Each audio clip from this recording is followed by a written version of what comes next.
نحمده ونصلي على رسوله الكريم قال الله عز وجل في القرآن العظيم أعوذ بالله من الشيطان الرجيم بسم الله الرحمن الرحيم ولله على الناس حج البيت من استطاع إليه سبيلا صدق الله المولانا العظيم وصدق رسوله النبي الكريم সুপ্রিয় দর্শক মণ্ডলী কাছে দূরে দেশে কিংবা প্রবাসে যে অবস্থান থেকে আমাদের সাথে যুক্ত হয়েছেন সকলকে স্বাগত জানাচ্ছি। আল্লাহ রাব্বুল করিম পবিত্র হজকে ফরজ করেছেন, হজের মাস চলছে। একজন হাজী সাহেব মনের পুরো তামান্না নিয়ে, পুরো আশা নিয়ে, প্রবল আকর্ষণ নিয়ে হজে যাচ্ছেন। এই হজের জন্য প্রয়োজন শারীরিক এবং মানসিক প্রস্তুতির প্রয়োজন। যার প্রস্তুতি যত ভালো হবে তার হজের কাজগুলো তত সুন্দর হবে, তত চমৎকার হবে, তত গোছালো হবে, তত পরিচ্ছন্ন হবে। আজকে এই বিষয় নিয়ে বিস্তারিত আলোচনা করবেন বিশিষ্ট ইসলামী চিন্তাবিদ শেখ মুফতি রেজাউল হক, অধ্যক্ষ নয়াটোলা মডেল কামিল মাদ্রাসা। সাথে আছি আমজাদ হোসেন হেলালি। আসসালামু আলাইকুম। আসসালাম ওয়া রাহমাতুল্লাহ। কেমন আছেন আপনি? জি আলহামদুলিল্লাহ, আল্লাহ ভালো আছেন। আজকে আপনার কাছে আমরা জানবো যে হজ, আপনিও হজে গিয়েছেন বারবার। হজের জন্য শারীরিক প্রস্তুতি যেমন প্রয়োজন, মানসিক প্রস্তুতিও প্রয়োজন। আল্লাহ রাব্বুল করিম পবিত্র কোরআন হাকিমে বলে দিয়েছেন মানিস্তাতাআ ইলাইহি সাবিলা, যারা রাস্তার সক্ষমতা অর্জন করেছেন তাদের জন্য হজ। তো সেখানে তো শারীরিক একটা প্রস্তুতির ব্যাপার আছে, মানসিক প্রস্তুতির ব্যাপার আছে। আপনার কাছে আমরা সবিস্তারে আলোচনা শুনব। আলহামদুলিল্লাহ, আসসালাতু ওয়াসসালামু আলা রাসূলিল্লাহ। আল্লাহ সুবহানাহু ওয়া তাআলা হজ ফরজ করেছেন।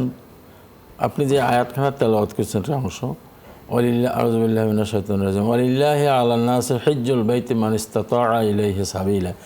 এই আয়াতের মধ্যে আল্লাহ পাক রব্বুল আলামিন এর বর্ণনা আমরা তিনটা জিনিস পাই। এক নম্বর, ওয়ালিল্লাহি, একমাত্র আল্লাহর জন্য হজ করতে হবে। দুই নম্বর, আলান্নাসে, মানুষের উপরে, তার মানে মানুষের উপরে এটা ফরজ দায়িত্ব। তিন নম্বর, মানিস্তাতাআ ইলাইহি সাবিলা, যারা এর পথ অতিক্রম করার সক্ষমতা রাখে। তো এই তিনটি দিক বিশ্লেষণ করলে আমাদের মানসিক এবং শারীরিক উভয় প্রস্তুতির কথাই এসে যাবে ইনশাআল্লাহ। তো আমরা প্রথমে দেখব একজন মানুষ যখন হজের জন্য সক্ষম হবে, কখন সক্ষম হবে? যখন তার শারীরিকভাবে তার সুস্থতা, সে সুস্থ থাকবে, আর্থিকভাবে সচ্ছল থাকবে।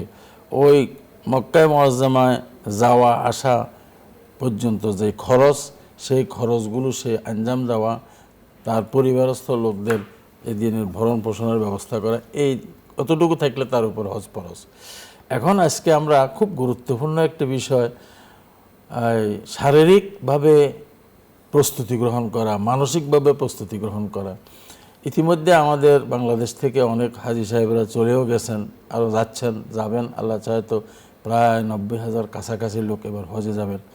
এনাদের এই বিষয়গুলোর বিষয় খুব জরুরিভাবে, খুব গুরুত্বপূর্ণ গুরুত্ব দিয়ে জানা উচিত।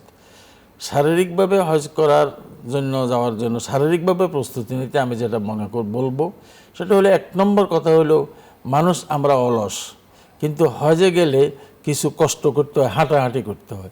হাঁটাহাঁটির অভ্যাসটা তার এখন থেকে করে নেওয়া, অন্তত 1-2 সপ্তাহ আগে, 3 সপ্তাহ আগে একটু হাঁটা চলা করার অভ্যাস করে নেওয়া উচিত।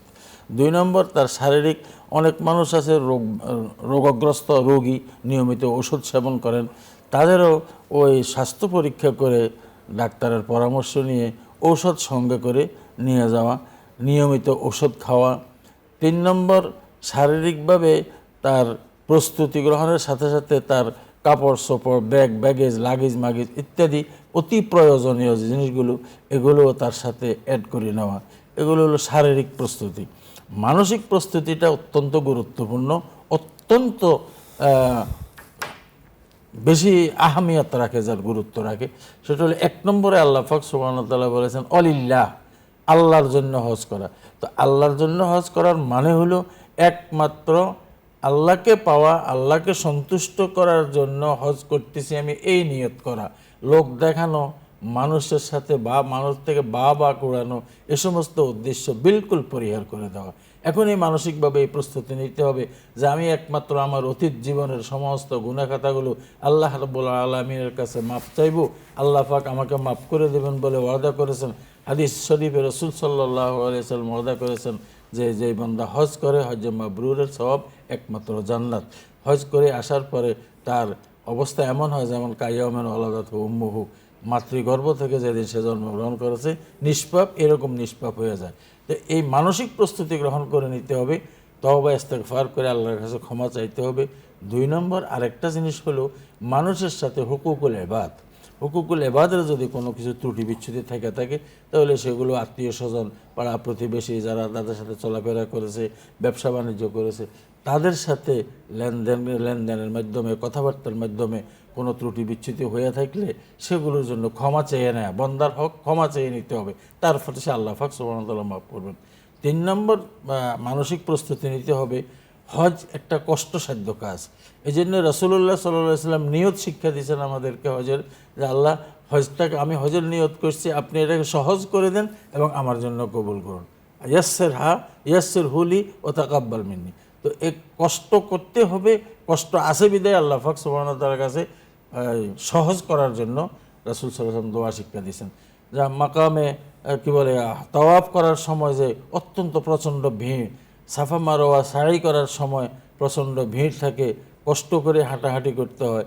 এরপরে বিশেষ করে জামারাতে, মিনার থেকে জামারায় যাওয়া আসা, পাথর নিক্ষেপ করা, এই কাজগুলো আরাফার ময়দানে ওকুফ করা, আরাফাত থেকে মুজদালিফায় আসা, মুজদালিফার থেকে আবার হেঁটে মিনায় আসা, এই যে 5 দিনের এই কাজগুলো, এই কাজগুলোর জন্য খুব ধৈর্যের প্রয়োজন হবে, খুব কষ্টর শারীরিক শক্তির প্রয়োজন হবে। তো মানসিকভাবে ধৈর্য ধারণ করে ধৈর্য শিক্ষা নিতে হবে যে আমি অন্য রাগ করব না, আমি কষ্ট করে কাজগুলো করব, আমার কষ্ট হবে তারপরও আমি কাজ করব, এইভাবে মানসিক প্রস্তুতি। আপনি বড় চমৎকার বলছিলেন।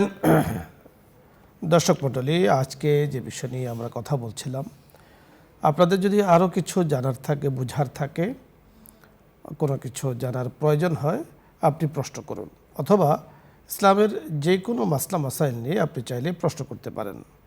আমরা যে বিষয় নিয়ে কথা বলছিলাম তা আপনারা ইতিমধ্যে আশা করছি বুঝতে পেরেছেন।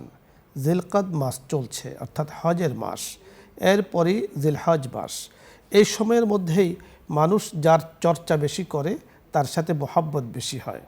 আমি হজের চর্চা করব, হজের আলোচনা করব, পর্যালোচনা করব, এর দ্বারা হজের সাথে যেমন সম্পর্ক হবে, হজের মাধ্যমে আমার রব, আমার খালেক রব্বুল আলামিনের সাথে আমাদের সম্পর্ক স্থাপিত হবে। তাই হজের জন্য আমরা যে নিয়তটি করে থাকি, যা আমাদের মুহতারাম মুফতি সাহেব বলেছেন যে আল্লাহুম্মা ইন্নী উরিদুল হজ্জা ওয়াল উমরাতা ফায়াসসির হুমা ওয়া তাকাব্বাল হুমা মিন্নি ইন্নাকা আনতাস সামিউল আলিম। হে আল্লাহ, হজ এবং উমরার নিয়ত করেছি আমরা, আপনি আমাদের জন্য সহজ করে দিন হজকে এবং উমরাকে। হজ এবং উমরাকে আপনি দয়া করে, মেহেরবানি করে কবুল করেন, মঞ্জুর করেন।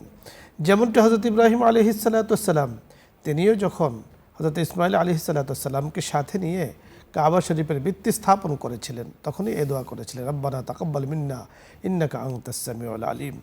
দর্শক মণ্ডলী, আপনাদের যদি কিছু জানার থাকে প্রশ্ন করতে পারেন। আসসালামু আলাইকুম ওয়া রাহমাতুল্লাহ। প্রথমে যিনি আছেন পরিচয় বলে প্রশ্ন করুন। জি দর্শক, আপনি চেষ্টা করছেন, ইনশাআল্লাহ আপনি কানেকশন পেয়ে যাবেন। শেখ, এই যে হজের একটি নিয়তের কথা আপনি বললেন, আল্লাহুম্মা ইন্নী উরিদুল হজ্জা ওয়াল উমরাতা ফায়াসসির হুমা ওয়া তাকাব্বাল হুমা মিন্নি ইন্নাকা আনতাস সামিউল আলিম, এটা বর্তমানে যিনি হজে যাচ্ছেন, এবছর যারা যাচ্ছেন, এই নিয়তটা কি তখনই করবেন, না আমরা যারা যেতে পারিনি, কথার কথা নিয়ত আছে আগামী বছর যাব অথবা এর পরের বছর যাব, নিয়ত আছে জীবনে একবার হলো বাইতুল্লাহ শরীফে যাব, আমরাও কি এভাবে নিয়ত করতে পারি? ওই নিয়ত তো বন্দা সবসময় সব কাজের জন্য করতে পারে, নিয়ত কলবের মধ্যে রাখা। কিন্তু যখন এহরাম বানবে তখন ওই এহরামের সময় তার কসদ কলবে যেটা থাকবে, কিসের জন্য এহরাম বানতেছে। চমৎকার, আপনি বলছিলেন। জি আসসালামু আলাইকুম। দর্শক, আপনি কানেকশন পেয়েছেন, প্রশ্ন বলুন। ওয়ালাইকুম আসসালাম ওয়া রাহমাতুল্লাহি ওয়া বারাকাতুহু। হুজুর, আমি সুনামগঞ্জ জরনপাড়া থেকে ইমন বলছিলাম। জি জি, এনাদের প্রশ্ন। হুজুর, আমার 2টা প্রশ্ন। প্রথম প্রশ্নটা হলো যে হজ কবুল হওয়ার পূর্ব শর্ত কি? হ্যাঁ, আর 2 নম্বর প্রশ্ন হলো, মোতারাম বলছিলেন যে হজ করলে সদ্যজাত শিশুর মতো নিষ্পাপ হয়ে যায়। প্রশ্ন হলো যে কেউ সুদের পয়সা দিয়ে, ঘুষের পয়সা দিয়ে, দুর্নীতি পয়সা দিয়ে হজ করলো, ওই ব্যক্তির ক্ষেত্রে কি হাদিসটা প্রযোজ্য হবে কি? ধন্যবাদ। দুটো প্রশ্নই আমাদের কাছে এসেছে, বড় চমৎকার সুন্দর প্রশ্ন করেছেন। প্রথম যে প্রশ্নটি করেছেন শেখ, আপনি বুঝতে পেরেছেন যে হজ কবুল হওয়ার পূর্ব শর্ত কি? হজ কবুল হওয়ার পূর্ব শর্ত, ওই যে মোহতারামের প্রশ্নের মধ্যে একটা কথা আছে, হালাল মাল তো অবশ্যই হওয়া লাগবে। অবৈধ উপার্জিত সম্পদ দিয়ে আপনি হজ করবেন, এটা আপনি হজ আপনার মালের মালিকে না, হজ ফরজে হয়নি। নফল হজ করলেও তো অবৈধ সম্পদ দিয়ে আপনি হজ করলে সেটা আল্লাহ পাকের দরবারে অর্থাৎ মকবুল এক হবে না। কথায় যদি আমরা বলি শেখ, যে শুধু হজ নয়, কোনো আবাদতের ক্ষেত্রেই এই কথা নেই যে হারাম দিয়ে আপনি আবাদত করবেন আর সেটা কবুল হবে। কবুল হবে না। সকল আবাদতের ক্ষেত্রেই বলা আছে, যেমন নামাজের ব্যাপারে আমরা ছোটকালে পড়েছিলাম, নামাজ কবুল হওয়ার শর্ত বা ফরজ হওয়ার শর্ত কি? শরীর পাক, কাপড় পাক, নামাজের জায়গা পাক। তার মানে আবার শরীরটা পাক হতে হবে, শারীরিক বাহ্যিক যেমন পাক হতে হবে, ভেতরেরও পাক থাকতে হবে। ভেতরের বাহ্যিক পাক হয় পানির দ্বারা পরিচ্ছন্নতা অর্জন করার মাধ্যমে, ভেতরের পাক হয় হারাম থেকে মুক্ত থাকার মাধ্যমে। তাহলে হারাম থেকে মুক্ত থাকতে হবে, এক নম্বর। দ্বিতীয়ত হলো যে আপনি যে জায়গাতে আছেন, নামাজ পড়ছেন, এই জায়গাটাও পাক হতে হবে। এটা যদি হারাম বা আর্দে মগসুবা হয়, অর্থাৎ কারো থেকে জোরপূর্বক অথবা জোর করে দখলকৃত হয়, তাহলে সেই জায়গাতে আবাদত কবুল হবে না। সুতরাং শরীর পাক, কাপড় পাক, যে কাপড়টা আপনি পরেছেন, আমি পরেছি, নামাজ পড়ছি, সেটাও যদি হারামের পয়সা হয় সেটাও কিন্তু কবুল হবে না, হালালের পয়সা হতে হবে। এই জন্য রাসূল আকরাম সাল্লাল্লাহু আলাইহি ওয়াসাল্লাম বলেছেন, দোয়া কবুল হওয়ার, হজ কবুল হওয়ার, আবাদত কবুল হওয়ার পূর্ব শর্ত হলো মাকালুহু হালালুন, মাশরাবুহু হালালুন, মালবাসুহু হালালুন। এরপরে বলবেন ওয়াকুলু, আমি সে বলবে আইনাল্লাহ, আইনাল্লাহ, আল্লাহ আপনি কোথায়, আমাকে দিয়ে দেন, আমার সকল কিছু হালাল হতে হবে। ঠিক এই শর্তগুলো হজের জন্য। আরেকটি বিষয় আপনি বলেছেন যে কেউ যদি সুদের পয়সা, ঘুষের পয়সা, হারাম পয়সা দিয়ে হজ করে তো হজটা কবুল হবে কিনা, এর উত্তর কিন্তু প্রথমটার মধ্যেই হয়ে এসে গেছে। গেছে। পরের দর্শক, আসসালামু আলাইকুম রহমতুল্লাহ। দর্শক শুনতে পেয়েছেন? প্রশ্ন বলুন।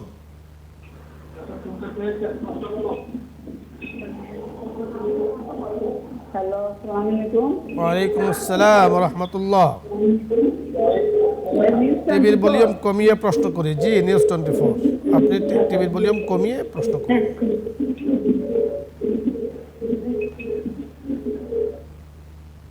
প্রশ্ন বলুন।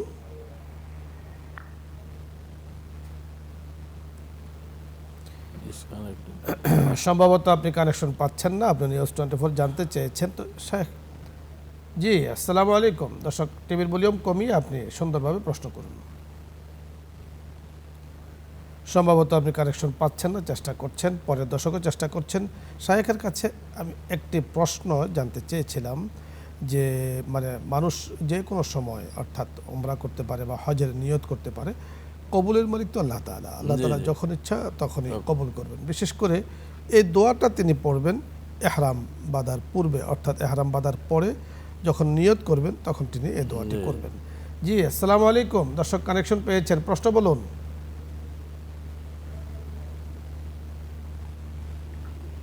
আসসালামু আলাইকুম রহমতুল্লাহ। জি, আপনার প্রশ্ন বলুন। জি, আমার প্রশ্ন হচ্ছে যে আমার গ্রামের বাড়িতে আমার নিজস্ব একটা মাদ্রাসা আছে। তো আমার এই মাদ্রাসায় 30 থেকে 35 জন ছাত্র পড়ে। তো এদের জন্য কি আমার যে জাকাতের টাকা হয়, এই টাকা কি আমি এদের পিছনে খরচ করতে পারবো? এবং শিক্ষকদের বেতন কি আমি এইটা আমার জাকাতের টাকা থেকে দিতে পারবো? হ্যাঁ, সুন্দর একটি খুবই গুরুত্বপূর্ণ ইম্পর্টেন্ট একটি প্রশ্ন আপনি জানতে চেয়েছেন। জি স্যার। জাকাতের টাকা তো যিনি যাকে দিবেন তিনি জাকাতের হকদার হওয়া লাগবে। মাসারেফে জাকাত, জাকাতের যে 8টি খাত আছে সেই নির্ধারিত খাত হওয়া লাগবে। তো যেই মাদ্রাসার ছাত্রদের ব্যাপারে উনি কথা বলছেন, আপনার মাদ্রাসার ছাত্ররা যদি জাকাত খাওয়ার উপযুক্ত হইয়া থাকে, তো সাধারণত ছাত্ররা তো উপযুক্ত হয়, মা বাবা গরিব থাকলে তো উপযুক্ত হয়। আর মা বাবা যদি ধনী থাকে তাহলে তারাও শরীয়তের ওই দিক থেকে মালিক না বিধে উপযুক্ত, কিন্তু মা বাবারা দেয় না, তারাও খায় না, এটা ভিন্ন কথা। এখন এই যে গরিব ছাত্রদেরকে আপনি জাকাতের টাকা যে দিবেন, তাদের তো মালিকানা দিচ্ছেন না। মালিকানার জন্য আমাদের মাদ্রাসাগুলোতে যেভাবে তামলিকের ব্যবস্থা করে, ওকালতের ব্যবস্থা করে, ওইভাবে সেটা আপনি আপনি যদি করতে পারেন। দায়িত্ব নিয়ে করতে আপনার পারেন। সাথে আমি এই মাসআলা একটু মানে যুক্ত হতে চাই। এই মাসলাটি খুবই গুরুত্বপূর্ণ। জি, দেখুন, আমাদের দেশে দুই ধরনের মাদ্রাসা পরিচালিত হয়। এক ধরনের মাদ্রাসা হলো সরকারিভাবে, সরকারের অর্থায়নে যেটা পরিচালিত হয়, যেটা আপনি একটি প্রতিষ্ঠানের অধ্যক্ষ, যেটা আপনি পরিচালনা করছেন। আরেক ধরনের মাদ্রাসা আছে দশের কওমের সাহায্যে পরিচালিত হয়। এখানে আবার দুই ভাগ। একটা হলো যেখানে গরিব আছে, অর্থাৎ গোরা বা ফান যেখানে আছে, একেবারে গরিবরাই সেখানে পড়াশোনা করছে, এরও এক ধরনের মাদ্রাসা। আরেক ধরনের মাদ্রাসা এখন বর্তমানে চালু হয়েছে প্রাইভেট মাদ্রাসা, যেখানে মানুষ সাধারণত তাদের অর্থ দিয়ে, পয়সা দিয়ে তারা বেশ সুন্দরভাবে পরিবেশ করে তারা সেখানে পড়িয়ে থাকেন। তো এখন সেখানে আবার দুই ধরনের ফান্ড আছে। একটা হলো লিল্লা ফান্ড, আরেকটা হলো কি বলে জেনারেল ফান্ড। এখন আপনি যে মাদ্রাসাটা করছেন দেশে মাদ্রাসা, আপনি বলেছেন, আমি একটু কারেকশন আপনাকে দিতে চাই, তা হলো যে আমার মাদ্রাসা বলতে আসলে আপনি অক্ফ করেছেন মাদ্রাসার নামে যে জায়গাটা, এটা আর ব্যক্তির থাকে না। মাদ্রাসা মসজিদ কোনো ব্যক্তির নামে কখনো হয় না, সেটা আল্লাহ পাকের নামে অক্ফ করতে হয়, সেটা আল্লাহ তাআলার জন্য। বোঝা গেল, এটা আপনি মাদ্রাসা আপনি জায়গা দিয়েছেন, অক্ফ করেছেন, আপনার পরিচালনা সেটা চলছে, বাট আপনি জাগতিক মোতাওয়াল্লি হিসাবে আপনি আছেন, অর্থাৎ পরিচালনার দায়িত্বে আপনি আছেন। এখন আপনার এখানে যে ছেলেগুলো পড়ে সেখানে কারা পড়ছে? যদি আপনি তাদের থেকে বেতন নিয়ে ভালো পরিবারের ছেলেরা সেখানে পড়ে, যারা জাকাত খাওয়ার মুস্তাহিক নয়, অর্থাৎ জাকাত তাদেরকে দিলে আদায় হবে না, তাহলে তাদেরকেও জাকাত দেওয়া যাবে না, তাদের টিচারদেরকেও জাকাত দেওয়া যাবে না। আর সেখানে যদি একেবারে লিল্লা বোর্ডিং থাকে এবং তারাই শুধু পড়াশোনা করে, আপনি সেখানে টিচার রেখে তাদেরকে পড়াশোনা করাচ্ছেন, তাহলে এখানে দেখতে হবে যে আপনি যে শিক্ষকদেরকে রেখেছেন এরা হলো এতিমদের অভিভাবক। অভিভাবক হিসাবে আপনি যেমন শায়েখে বলেছেন, একজনকে আপনি মালিক বানিয়ে দিবেন, যে এতিমদের অভিভাবক। এতিমরা সেটার মালিক হওয়ার বলে তারা সেটা মাদ্রাসাকে দান করবে, সেই অর্থকে আপনি পরবর্তীতে শিক্ষকের বেতনে বা ইত্যাদিতে ব্যবহার করতে পারবেন। এছাড়া শুধুমাত্র এতিমদের জন্য যদি আপনি শিক্ষক রেখে থাকেন, উনি ওদেরকে পড়ান, সকল কিছু করেন, তাহলে তাদের অর্থ থেকে, যেহেতু তাদের দেখাশোনা করছেন, তাহলে তারা যে মালিকানা আছে, যে অর্থের মালিক হয়েছে, সেখান থেকে শিক্ষককে বেতন দেওয়া যাবে। তবে এর থেকে সহজ যে সুরতটা যেটা আমরা বললাম সেটাই, কারণ শিক্ষকরে আপনি আপনার জাকাতটা দিচ্ছেন, শিক্ষক তার পরিশ্রম নিচ্ছে, সে তো জাকাত খাওয়ার মুস্তাহিক না, সে তো তার পরিশ্রম দিয়ে দিচ্ছে, তো তার পারিশ্রমিক দিচ্ছেন আপনার জাকাতের পয়সা দিয়ে, এটা কিন্তু আদায় হবে না। এজন্য যে পদ্ধতি আছে সেই পদ্ধতি অবলম্বন করতে হবে। এর জন্য সহজ যে পদ্ধতি, তা হলো আপনি কোনো অভিজ্ঞ মুফতি সাহেবের সাথে আলোচনা করে বিষয়টি আপনি ঠিক করে নেবেন। তাহলে আমরা আপনাকে জাস্ট কিছুটা বলার চেষ্টা করেছি, এখানে আরও আলোচনা কিন্তু রয়েছে।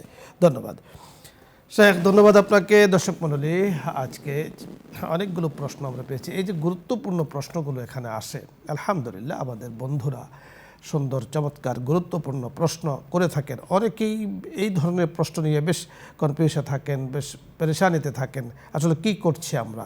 ইনশাআল্লাহ আমরা চেষ্টা করছি শুরু থেকে, আমাদের অনুষ্ঠানের শুরু থেকে আজ পর্যন্ত আমরা চেষ্টা করছি যে অভিজ্ঞ, দিনদার এবং তাকওয়াবান, জাননেওয়ালা, আমরা এখানে যারা ভালো জানেন ইসলামিক স্কলারদেরকে আমরা এখানে আহ্বান করি, তারা মাসলা মাসাল নিয়ে আলোচনা করেন। আমরা চেষ্টা করি অথেন্টিক মাসলাগুলো এখানে বলতে। আল্লাহ রাব্বুল কারীমের কাছে আমরা তৌফিক কামনা করছি, আল্লাহ তাআলা যেন আমাদেরকে সব ধরনের খরাফাত থেকে হেফাজত করেন। কখনো যদি কোনো ভুলভ্রান্তি হয়ে থাকে, রাব্বুল কারীম যেন আমাদের সকলকে মাফ করে দেন। আমিন ইয়া রাব্বাল আলামিন। আপনাদের সকলকে ধন্যবাদ জানিয়ে আগামী দিনের অনুষ্ঠানের আমন্ত্রণ জানিয়ে বিদায় নিচ্ছি। আমি আমজাদ হোসেন হেলালি। আসসালামু আলাইকুম ওয়া রাহমাতুল্লাহি ওয়া বারাকাতুহু। এখন দোয়া হচ্ছে, দরুদ ইস্তেগফার পাঠ করি। আল্লাহুম্মা সাল্লি আলা সাইয়্যিদিনা ওয়া নাবিয়্যিনা ওয়া শাফিঈনা ওয়া হাবিবিনা ওয়া মাওলানা মুহাম্মদ সাল্লাল্লাহু আলাইহি ওয়া আলা আলিহি ওয়া আসহাবিহি ওয়া বারিক ওয়া সাল্লিম। আস্তাগফিরুল্লাহ রাব্বি মিন কুল্লি যামবিন ওয়া আতুবু ইলাইহি লা হাওলা ওয়া লা কুওয়াতা ইল্লা বিল্লাহিল আলিয়্যিল আযীম। আলহামদুলিল্লাহি রাব্বিল আলামিন। করিমুস সাজায়া জামিলুশ শিয়াম নবীউল ওয়ারায়া শফিউল উমাম। করিমা বেবখশা এবার হালিমা কে হস্তম আসিরে কমন্দে হওয়া। নদারি মে গয়রাজ তো ফরিয়াদ রাস্ত তো আসিয়ারা খতা বখশো বস।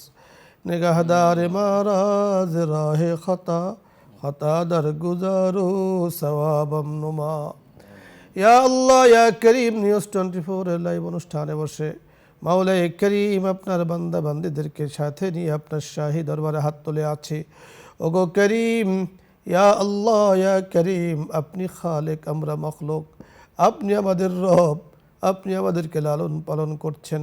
গুনাহ করলে আপনি ক্ষমা করেন, অসুস্থ হয়ে গেলে আপনি সুস্থতার নেয়ামত দান করেন, জীবনকে বরকতময় করেন, হায়াতকে বরকতময় করেন। মেহেরবানি করে আমাদের আয়োজনকে আপনি বরকত দ্বারা ভরপুর করে দেন। ইয়া আল্লাহ ইয়া করিম, আয়োজনের সাথে যারা যুক্ত আছে, বিশেষ করে বসুন্ধরা পরিবার চেয়ারম্যান মহোদয়, আমরা যারা আছি, মেহেরবানি করে সকলকে আপনি মাফ করে দেন, সকলের হায়াতকে বরকতময় করে দেন, দেশকে বরকতময় করে দেন, দেশের সম্পদকে বরকতময় করে দেন, মানুষগুলোকে বরকতময় করে দেন। আপনার হাবিবের উসিলায় মেহেরবানি করে আমাদের দোয়াকে কবুল ও মঞ্জুর করে নেন। আমিন বিহুরমাতি সাইয়্যিদুল মুরসালিন। আলহামদুলিল্লাহি রাব্বিল আলামিন।